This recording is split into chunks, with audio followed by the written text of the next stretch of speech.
Hello, Mr. and Mrs. Tubes, and welcome to this edition of Take the Fear Out of the Gear with me, Jackson Bangers. And me, Mr. Chumley Warner. Today we've got a different theme on the same thing that we've shown you once before, but we like to show that it can be done. Isn't that right, Simon? Well, I couldn't find anything on YouTube about this, so I thought, well, let's do it. Let's do it indeed. And what are we doing? Well, we are using, once again, good old iPad 2. No, that's actually an Air, isn't it? An Air, my man. That is an Air, but you can use an iPad 2. I think they're compatible still, aren't they? For this? We think they are. I think they are. Yeah. I think they are.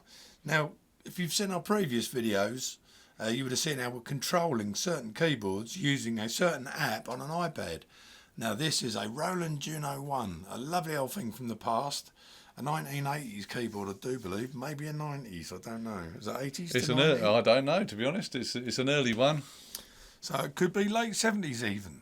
Yeah, should we give you a Yes. little ooh, yes. Come on now.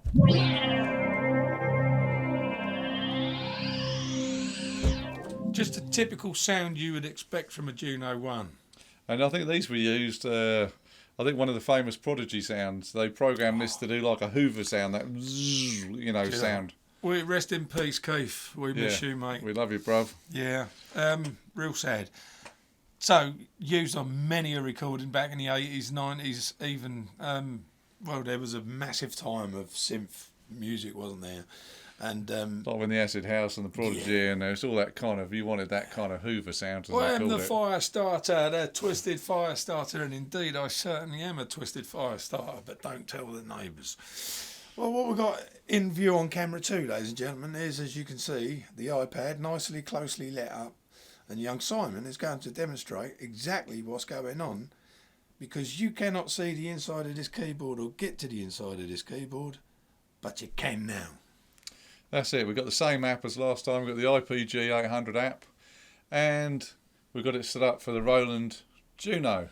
So here we go, Tubes. I'm just going to press on the keyboard here the patch buttons, and you'll see as they go, you'll see them change.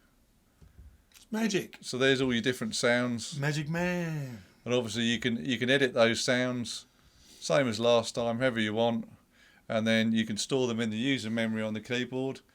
And that's about it. We just wanted to show you could do it on the Roland Juno. Well, I'll tell you what, I think we should have a little listen and see. Let's, if you play something, Si, I'll very gently, so as not to rock the table too much, and I'll muck around with a frequency and a resonance. Oh, go for it. Don't you know? Here Like we a bit go. of filter action.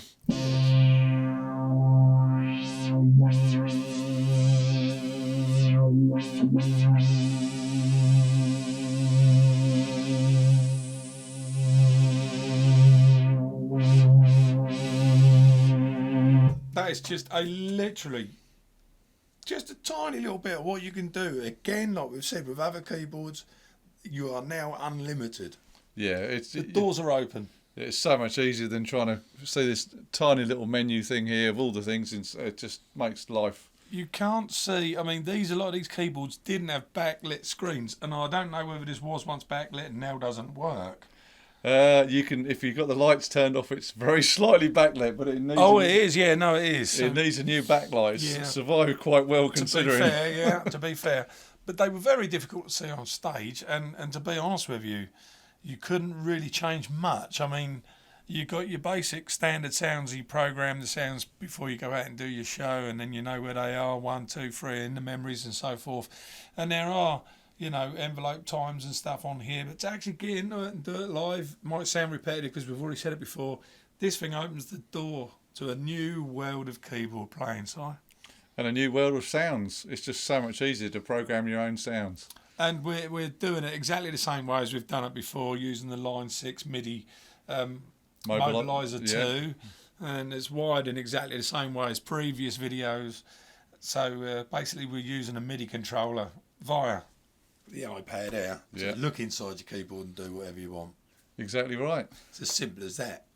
I hope you've enjoyed this little episode of Take the Fear Out of the Gear, guys, and we will see you next time with something slightly more interesting, or maybe not as interesting. From him, Mr. Chumley Warner.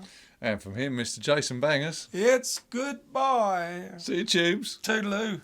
D-50. Rock and roll next time round.